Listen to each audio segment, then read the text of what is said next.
Hi, everyone. How are you doing? Nice to see you Yep. joining. I was talking with Shannon before you guys popped on the call, and she was saying there's so much in this chapter. And yeah, it's funny because for me, I think that this chapter often when I talk about Eckhart Tolle, I'm actually often quoting. For me, it's such a powerful chapter. Like I'm often quoting a lot of stuff that comes from this chapter, like the nothing is good or bad, and like that Krishnamurti quote, which like always blows me out of the water. And yeah, there's just so many stories in this one. There's so many good points in this one. Um, so maybe I can just start then with like one small point, and then we can kind of delve into anything else anyone wants to say. I know there's plenty again that we can go into. So yeah, I think I remember when I first read A New Earth, and that was one thing that I really liked. That it's page 198.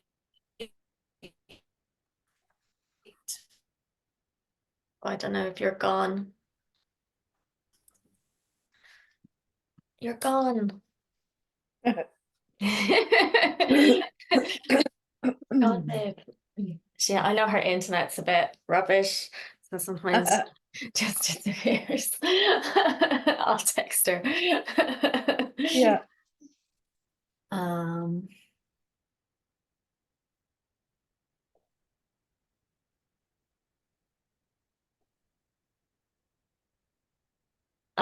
while we're waiting for her to get back, we may as well just chat and continue on. I don't have a physical copy of the book in front of me. Is anyone got page 198 open? Maybe we can Yep. look at what's on that page.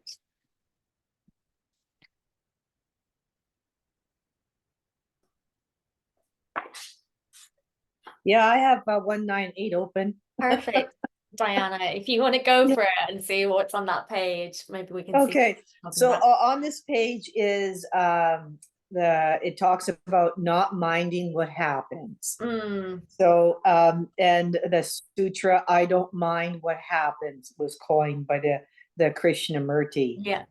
And really it's acceptance. That's what he's pointing to, that whatever happens and it just, and I guess what Eckhart Tolle points to is the isness of the moment. I don't mind what happened because it is just the way it is. That's the isness of the moment. And ultimately it comes down to just acceptance. Whatever we accept, it just breezes right through us. Doesn't go back into our parachute, which we call our pain body, and we don't add to it at all. Yeah, definitely. What it quotes here on page 198, it says, it implies that internally I am in alignment with what happens. What happens, of course, refers to the suchness of this moment, which always already is as it is. Yeah. I think Anne-Marie is back with us as well. Was that what you were talking about? Yeah, sorry, I could totally hear you guys speaking. So it's true that my internet was disconnected because I could hear everything you were saying and you couldn't hear me. And I have like all the bars on the internet and everything. Weird. So I changed my phone. But yeah, thank you for reading out the quote. Yeah, my just a few things I had thought about it was, yeah, like this quote like is so profound. Like I don't mind what happens. And I don't know if you guys saw, but there was a little video I shared of Krishnamurti in the Facebook group where he kind of like expands a little bit on it, and it's something like, I don't mind what happens. Like I don't mind if I'm like rich or poor or whatever. Like I need clothing, yes, but like there's nothing like. And like it was actually after reading Eckhart that I actually got a little bit into Jiddu Krishnamurti, who like really is like such a really profound teacher. Like really, he's kind of something else, and you can tell that he teaches in a very different way. Like, well, not a very different way, but there's kind of a different kind of energy, I would say. Like, I think with Eckhart, I think there's a little bit more, I don't know if it's anger or passion with Jiddu Krishnamurti, but he would often say things like, this is a terrible world that, and like, like kind of, but it's, I think there's a lot of passion in his speech. So I think he kind of delivers it in a different way. But yeah, you can tell that he's another teacher, just like Eckhart, who kind of lives by his teaching. And I just think it's so profound to be like, I don't mind what happens like this. And then, of course, Eckhart expands further in the chapter on what that means, and not judging situations and letting things be. And like, it's just so powerful. Yes. And so hard for us So human beings. hard. Yeah. coming back to the reality of that statement. Yeah, I think especially when you're in, like, when something has happened that you didn't want to happen, and just having that sort of approach where you're just like, I don't mind. Almost like, just for instance, when I fell a few weeks ago, and like, I was actually really fine when I fell, and it was all fine for a couple weeks, and then I got like post-concussion syndrome when I had to go into hospital. Oh, And gee. like, I was so like accepting of the entire thing up until sort of after that point, because I'd already been resting for like what felt like it was like 3 weeks or something, and I was like, now I have to rest for like another 2 weeks. And I really felt that resistance there with me. I was like, oh, I've had enough of this now, so it's extremely hard, when, especially when you're expecting a different outcome, and then you get pushed back again or something happens, to just be able to be accepting of it. Yeah, and especially with post-concussive syndrome, their brain is a whole different animal when it comes to recovery. You can't just resting. It's resting your mind as well, because I'm retired now, but in my working days, I was in private practice, and I owned a rehab company specializing in brain injury and spinal cord injury. Oh, wow. And it is quite a different recovery process, that's for sure. They call it the hidden injury, because although it really impacts your life, something as a post-concussive syndrome, because it involves your thinking, and you've got to think. Yeah. But really, in post-concussive syndrome and brain injury, resting your mind. So maybe it's a good thing, my friend. Yeah, exactly. Stopping thinking. Yeah, I used to always explain it. Like, if you were a marathon runner and you broke your ankle, you wouldn't get up and run on that ankle again. You have to let it rest. So if you sustain an injury to the brain, overthinking is the same as overrunning on an ankle. You've just got to let it rest. Yeah. And and that's really hard to do, because even if a bird flies by, you're thinking about the bird just flew by, and it's yeah, well, it's really hard. And it is the thing of, as well, I wasn't able to like look at screens. I wasn't supposed to like do anything sort of visually stimulating either. Yes. So it was really like just sitting with yourself and meditating like constantly. Right? So yes, in a way, it helped me. The universe is speaking directly to you. You could not get knocked on the head harder than that message right there. Yeah. Stop thinking. It's true. Yeah.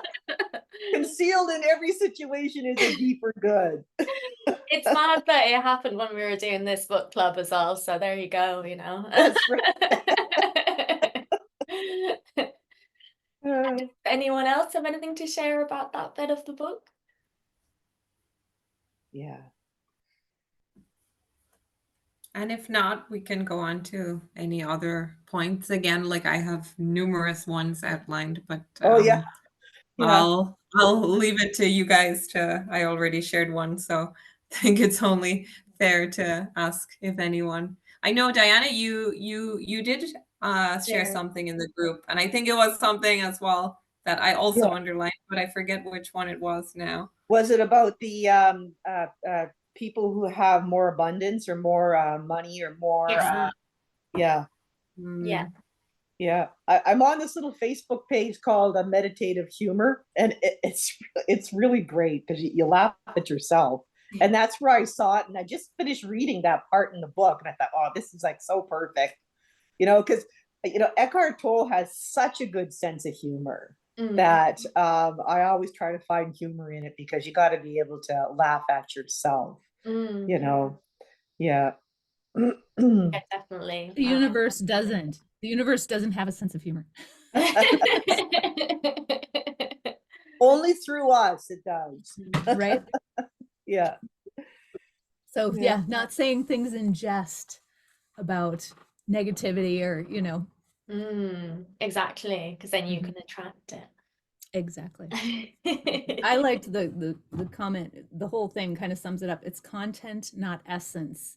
Is Mm, you're dealing with, what we deal with and what we think is all content, it's not our essence. And I like that simplification of just putting it into those two categories is very simple for yeah, me yeah, to I do. really liked Oh, that as well. I'm in content. No, wait, that's essence. Nope, that's content. Yeah, yeah, it really helps for sure.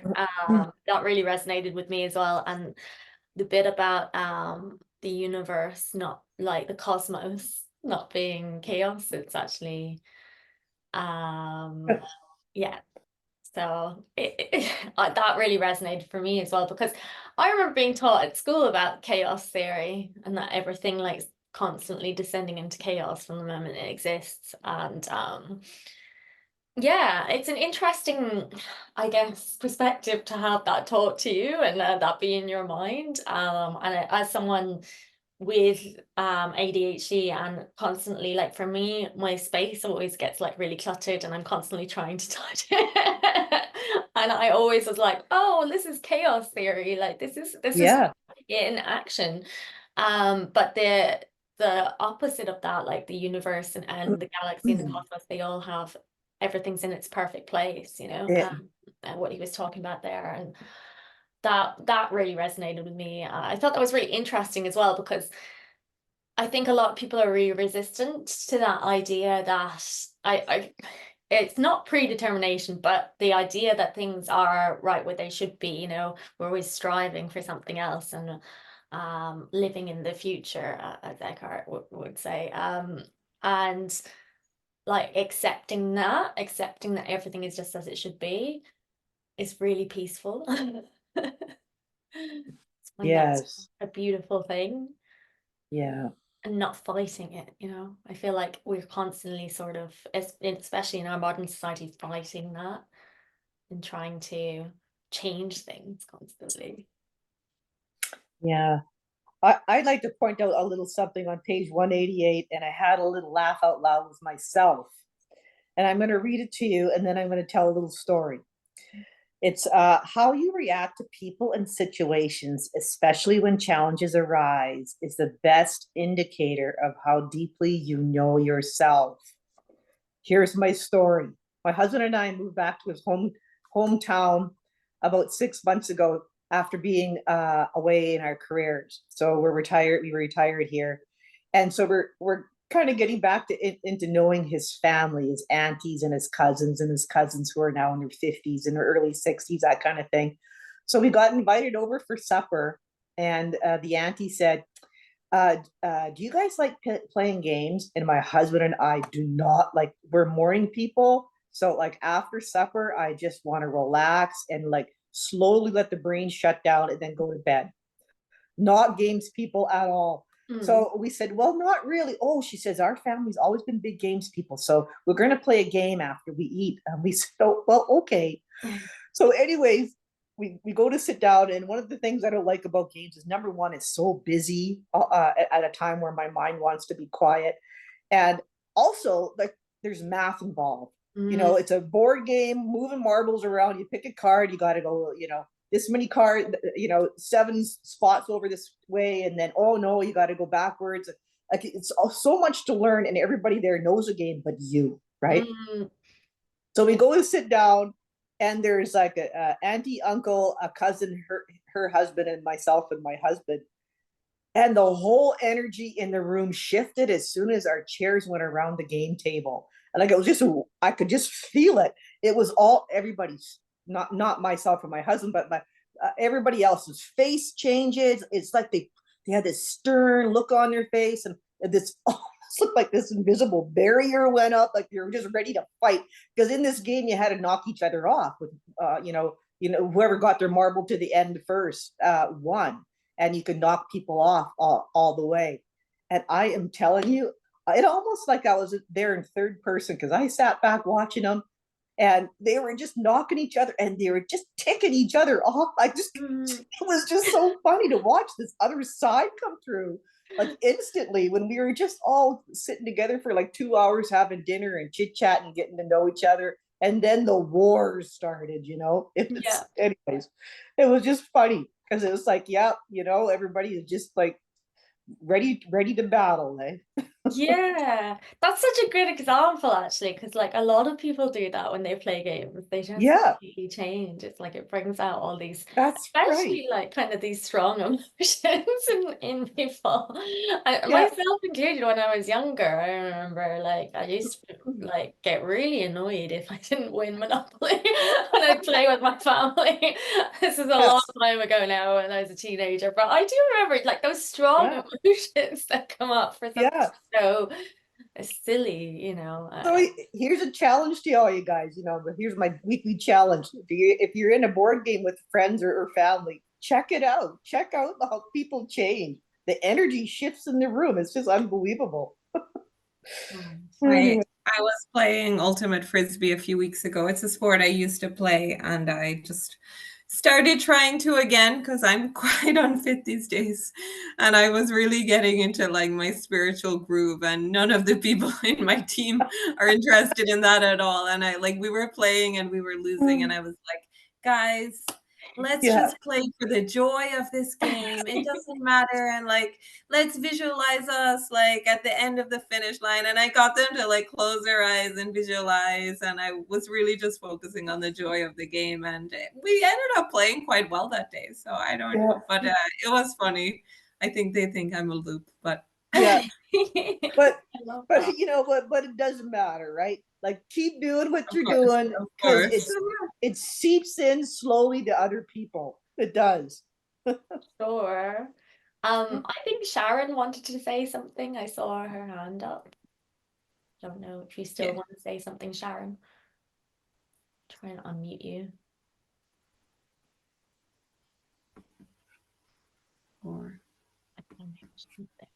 Now, okay.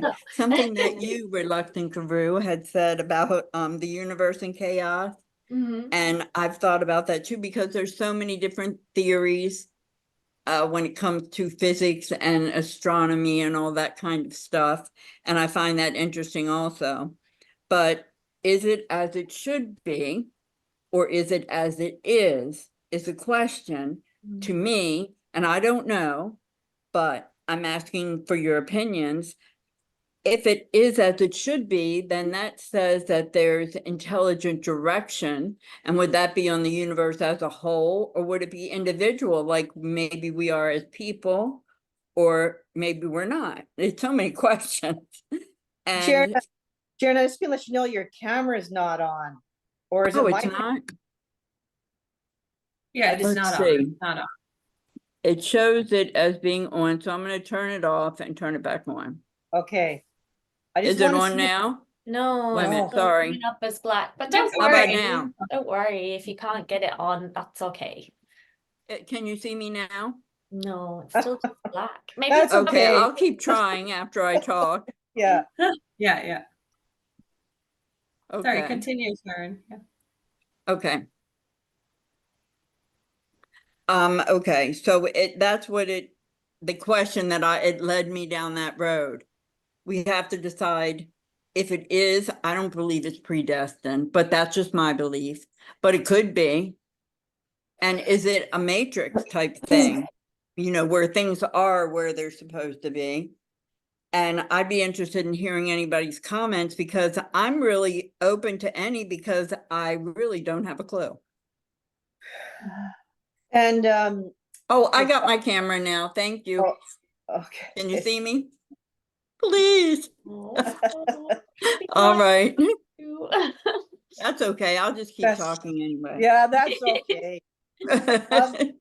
If I may just kind of make a comment on that, Sharon. I highly recommend you look up Eckhart Tolle and his clip on free will. It's very, very powerful, and it explains all of what you're looking for in very much detail. But basically, what Eckhart Tolle says in regards to free will is that when we awaken, we have more choice to determine what's going to happen next by how we respond to life, versus somebody who is deeply unconscious. When someone is deeply unconscious, life just happens to them. They really don't even have much choice, because they don't even know they have choice. Right. And and Eckhart Tolle says, so when we awaken, that gives us more choice to choose how our life's going to be by how we respond to life. And then in the very end, Eckhart says, that being said, if we truly believe we are one with the whole of life, do we really have free will? And therein lies your answer. Right, or not.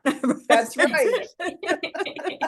That's that's what I like so much about these discussions, is that some things you just can't be sure of. You can say, I believe that, but do you know that? And there's very few things that I think I know. I've learned a lot from Eckhart, and you sure make great contributions, Diana. Oh, thank you so much, my friend. My goodness. Thank you so much.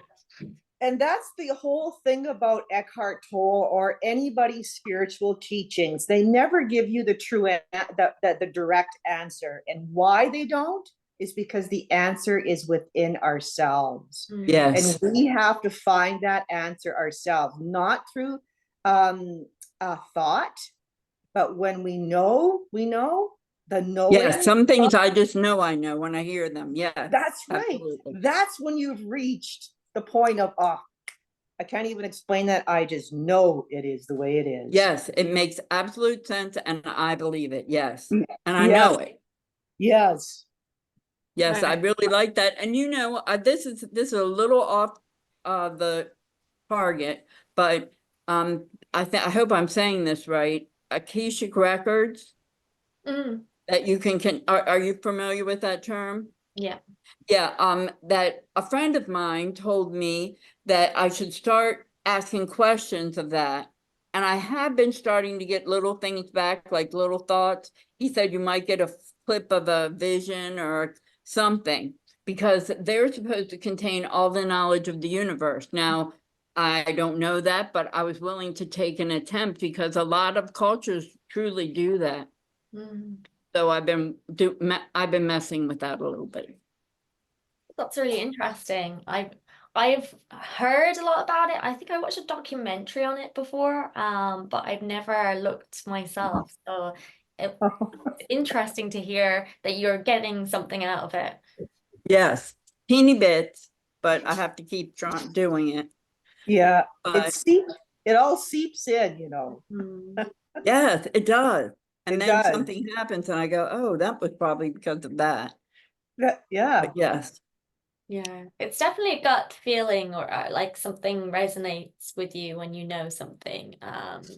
But something that always stuck in my head actually is, like, even with science, they say that, nothing is 100% fact. It's basically that it hasn't been disproved.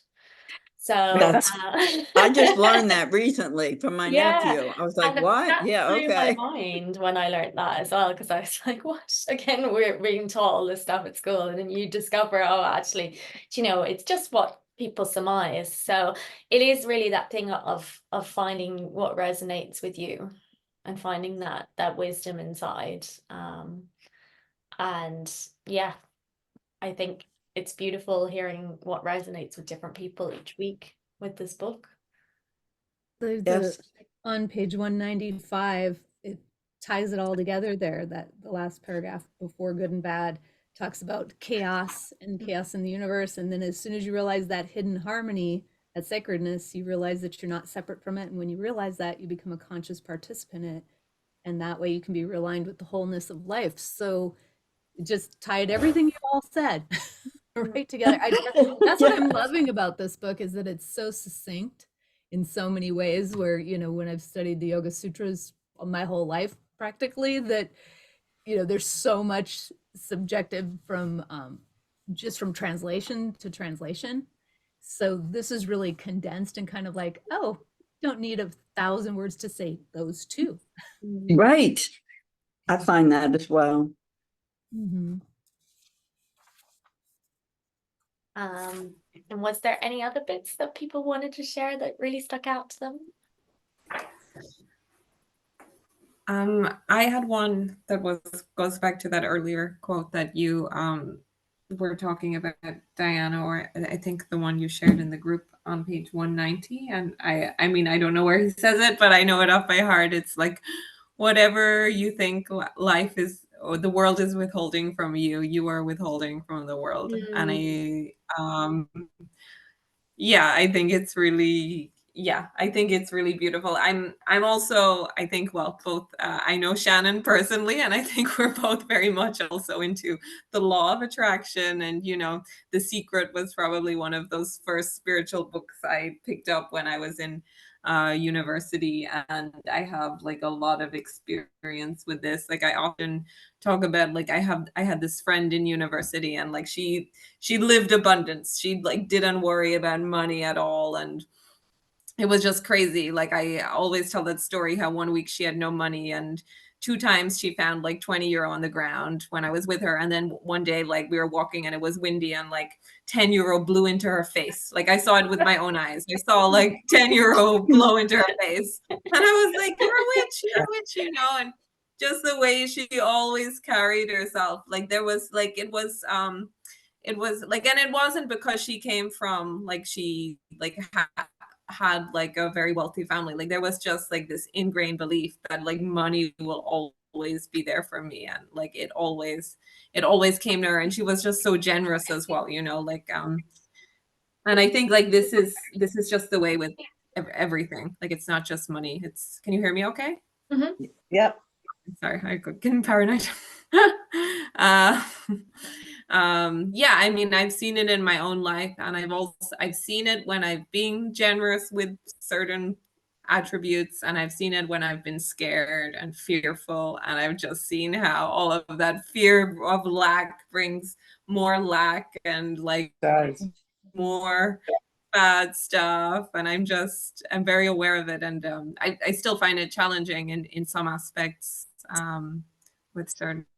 Yeah, it's something that we do a lot, like me and Anne-Marie, don't we? We try to get on the frequency of abundance when we're together, and we try to like do stuff to bring us to that frequency, like to encourage each other. And because it's so hard getting stuck in that thing, isn't it, of something negative happens, or something supposedly negative happens, so according to this chapter in particular, but something happens and it sort of knocks you a bit, and then you kind of get into this position of lack, and you just keep on in that position. So that's something we try to do for each other, is we try to help raise each other to the position of abundance. Yeah. It's lovely to have people to help you do that. Definitely think it works more when you have someone helping you, because you're not just responsible the whole time, which can be difficult. Yes, it's true, especially if you've been raised in a lack culture. And I'm in the northern part of Minnesota, the Iron Range is what they call it. So it's iron mine workers before it goes to the steel mills in Pittsburgh. And it's total, you know, you'll work hard all your life, but you'll still never have enough. You know, that you grew up with these tribal beliefs that are embedded in your, you know, you're just, that becomes your knowing from hearing that when you're young. And to change those and to start thinking in an abundance mindset rather than a lack mindset can be really challenging. And it's interesting because it is when you catch yourself, you can change that. And so having somebody else to bounce that back with, it, you know, you can call each other out with all of that. That's a good one. Yeah. There's an author. There's an author. I don't know if you guys have ever read. This is like my absolute favorite book in the world. I've given away hundreds, literally. They used to be $4.95 a book, and I'd buy dozens of them at a time. It's by a woman named Florence Scovel Shinn. It's called The Game of Life and How to Play It. Yes, I love her. in her. 1925. It's my absolute favorite book. It's so simple and so straightforward. I thought of it when you were talking about abundance, because, you know, living with that abundance, that stuff does just come to you and you just don't think about it and it just happens. But if you have anything deep seated in you, that tribal belief is in there, even though you're trying consciously to, you know, do the fake it till you make it, keep saying, I have, you know, perfect abundance, blah, blah, blah, whatever you want to, affirmations you want to do, they don't work if you don't believe them, ever. Yeah, definitely. And I think there's a bit where he says you may not want to know yourself because you're afraid of what you might find out. Yeah. Many people have a secret fear that they are bad. And I think that's such a true statement, because especially like growing up in the sort of noughties and early, every age has had their own different things to deal with, but just being bombarded with these kind of magazines showing people looking a certain way. You know, myself and Amory would both gone to a Catholic school. This idea of sin constantly, like all these messages kind of puts this idea in your head that you're not good enough, or that you know you can't compare to these people, and you know that gets really ingrained really young, I think. Yes. And it's such a position of lack to be in, to have that. I know, Sharon, I think you want to say something. I think you're on mute.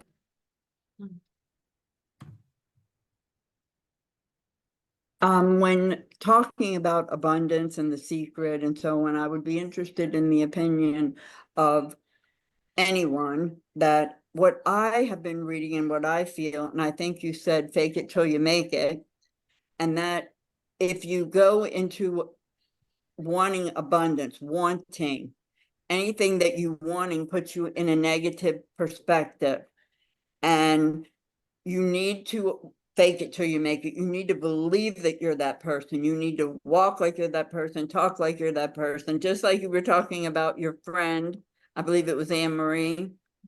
You know, you can be very generous and very kind and everything. It's just some kind of difference where your mind shifts.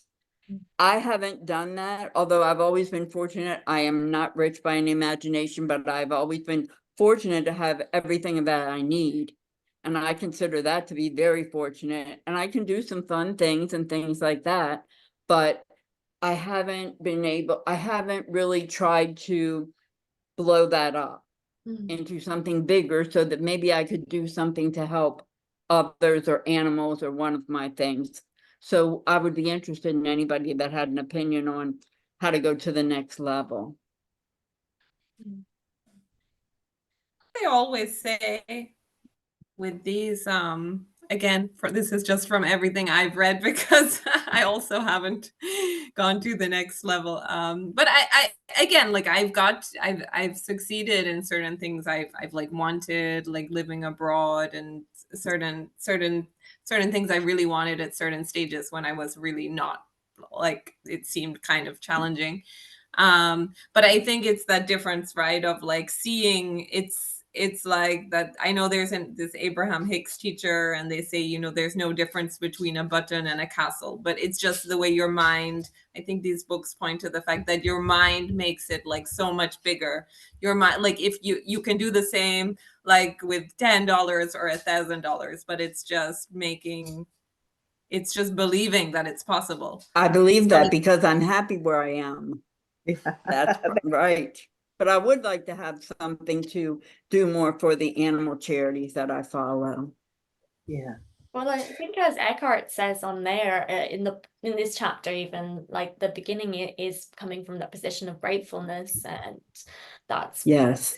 sounds like you're there already. So like you're on the way. It's just probably is related. I know for myself anyway, to do with this thing of how much I'm worth or how much I deserve, and this kind of also not wanting to feel selfish. Like I think like that's certainly a thing that comes up for me. It's like, you know, should I be asking for this? Because if I'm in a good position, like, do I really need this? And all these thoughts, the evil thoughts that go on in your mind, you know, that are holding you back, because they're all tied to the ego, and they're all tied to this idea of who you are as a person, all these things about you as a person. Whereas if we can switch into that, the real us, the awareness, the being, then we're not going to hold ourselves back. But it's it's something we're all struggling with for sure. Essence versus content. Thank you. Essence versus content. And I've heard, I don't even know how long ago in my life I heard this, but if you say you want something, the universe is more than happy to give you the experience of wanting over and over and over again. Yeah. Oh yeah, that's true. Yes. And you know, what Eckhart Tolle says in one of his famous sutras is we don't manifest what we want, we manifest what we are. So if we are love, joy, and peace, that is going to be what we manifest. And that's where the abundance will come into our lives. So wanting something is the antithesis of having it. Right. Well, and what